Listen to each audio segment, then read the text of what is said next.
Alright, hi there. And these comments are for D. And I'm actually going to actually read and evaluate your essay, and I apologize. I had identified your essay as being written from another student, but this is actually your essay right here. So let's take a look at it. So you have, first of all, in the reading passage, the writer points out that fast food contributes negatively to the health and diet of American citizens. He mentions 3 reasons.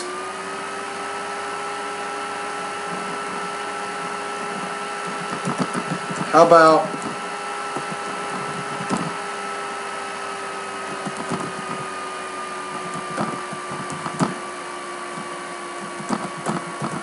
it's not just fast food, but it's the fast food restaurants or the establishments. So we'll use a colon here. He mentions 3 adverse effects of fast food restaurants. Obesity.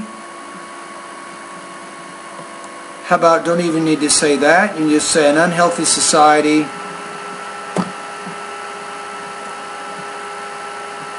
And let's use nouns each time. And the promotion of gluttony.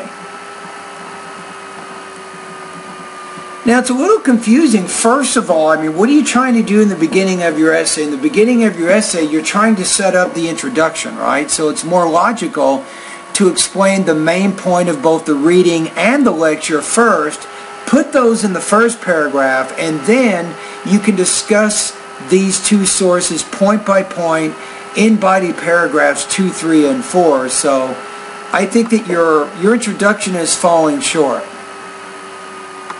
If you said this,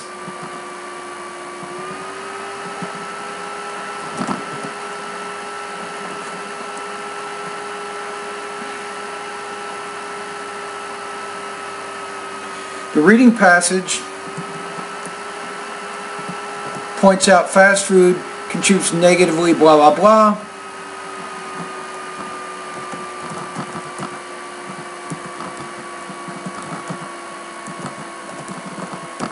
You might say,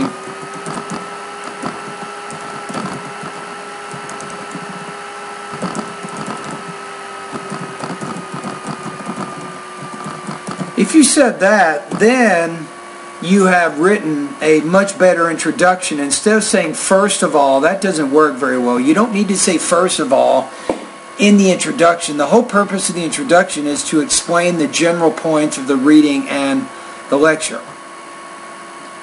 It's okay here first. If you say first here, you definitely don't want to say finally. You want to say second here. Now here you can say finally in conclusion, no problem, right? Say first, the writer argues that society consumes fast food on a daily basis because of their busy schedules.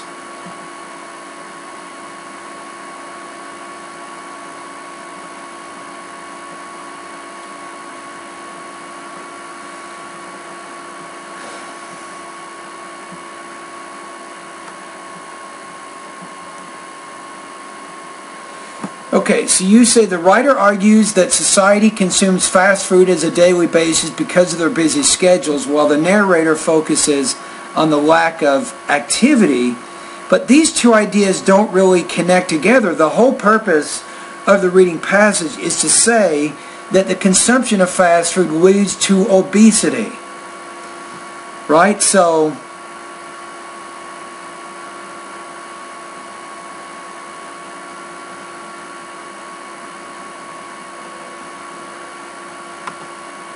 I don't think you really have the main point here. So let's go to the lecture and the reading passage. So let's make sure we have the main points. Okay, so the reading here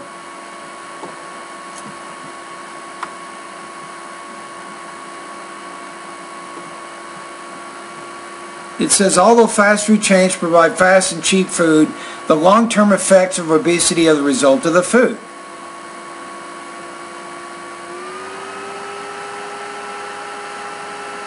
So they're saying because people are so busy, they're eating a lot of fast food, which is contributing to obesity. That's kind of the main point here, right? So now we have to look at the lecture. How does the lecture contradict that? Okay, so here it says, if you're not active and sit down in front of the TV or play video games, you will gain weight. So obesity, this is the key here. Obesity is caused by an inactive lifestyle along with consuming more calories than are needed in a day. So then when we get here, contrary to this idea, the narrator mentions society should keep consuming fast food. That's not really what it's saying. Contrary to this idea, the speaker in the lecture says, the speaker's actually saying that it's in addition to eating fast food, which does cause obesity, but the speaker is saying there's another problem. It's an inactive lifestyle. So in addition to consuming too many calories, a lot of people are simply inactive, and that also leads to obesity. That's the point that you want to make here. You said, well, the narrator focuses on the lack of activity. You have to be a little more specific there. The inactive lifestyle, which in addition to consuming more calories, leads to obesity. That's the point you want to make there. So this idea is, I'm going to say what you've written here is incomplete.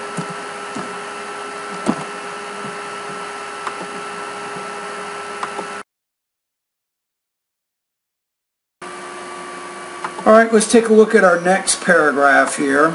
So we have second. The writer mentions that consuming fast food promotes food gluttony. So, if the customer has unlimited refills, it will make him or her, believe it or not, with the word make is one of these verbs that you don't need to use an infinitive after the word make. You want to use the base form of the verb. So it will make him or her consume much larger amounts of soda. On the other hand, the narrator sees this as something positive, mainly because fast food restaurants give more options to the customer. Now we got to double check on that. I got some questions. Does the lecturer, the speaker in the lecture, see this as something positive? It says, when you turn 18, you smoke cigarettes, and when you turn 21, you can drink alcohol. Fast food chains are part of American society, as are movie theaters and Starbucks, and do not necessarily promote gluttony. One can overcome gluttony simply by not eating and drinking large amounts from fast food chains every day. We can still enjoy a burger, fries, and a milkshake, but we do not have to consume them in such large amounts. So what you said here, it's not accurate here. This is actually inaccurate. The speaker does not see gluttony as something positive. That's actually false.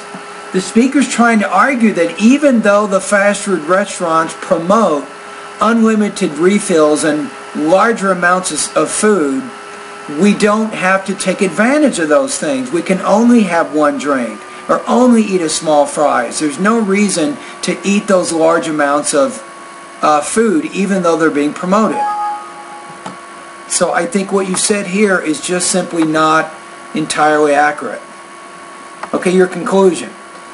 The writer and narrator have different points of view on this topic. While the writer gives examples why society shouldn't consume fast food, the narrator promotes society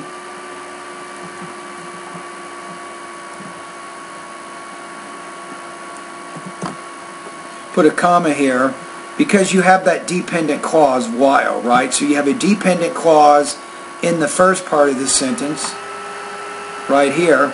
So the dependent clause should be separated from the main part of the sentence with a comma. So the narrator promotes society to consume fast food, but only if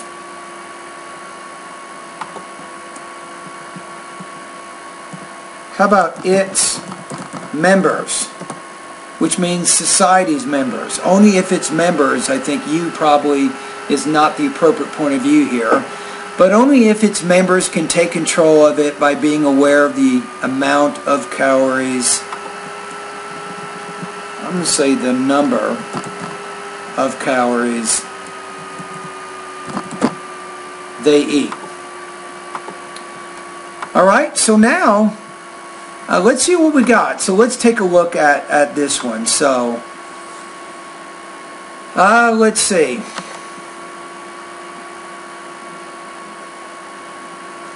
I think for a large, I'm going to say about 80% of what you're saying is accurate, right? So I'm going to put you in the 3 range here. I think some of your problems are your response conveys an incomplete, inaccurate, or imprecise connection of the ideas in the lecture to the ideas in the reading passage, which means I'm going to put you right now at 3.0 out of 5. That puts you at 20 points out of 30 on this one. Now if you take a look at the syllabus, if you go to page 9 in the syllabus, we got to figure out your score. So 3.0 is going to put you at 76% on this assignment. So the main thing with yours is either you're not fully explaining, I think, the ideas in the reading passage and the lecture, or you're inaccurately explaining the ideas, especially the ideas as they come from the lecture. So what this tells me is you're probably having some problems with your listening comprehension, am I right? Which means that you're not exactly able to understand everything you listen to. Now, I'll tell you what I tell a lot of students. Obviously, by watching TV, if you concentrate on news, documentary history, and even science programs, and watching those programs on a daily basis, this can help you improve your listening comprehension. Now, I also have 3 websites. You might want to write these down. I have 3 great websites to help you improve your listening comprehension. You ready? Number 1, National Public Radio. Number 2, TED Talks. Number 3, Randall's Cyber Listening Lab. These are 3 great websites. Randall's Cyber Listening Lab. Alright, so thank you for completing the integrated writing practice test. The good news is you seem to have pretty good control of your language use, which means you understand how to use grammar and vocabulary. I think in English you have a pretty good understanding of that. Your weakness seems to be when it comes to paraphrasing and explaining other people's ideas, and particular ideas that come from lectures, you're having some trouble re-explaining that information. Alright, thank you.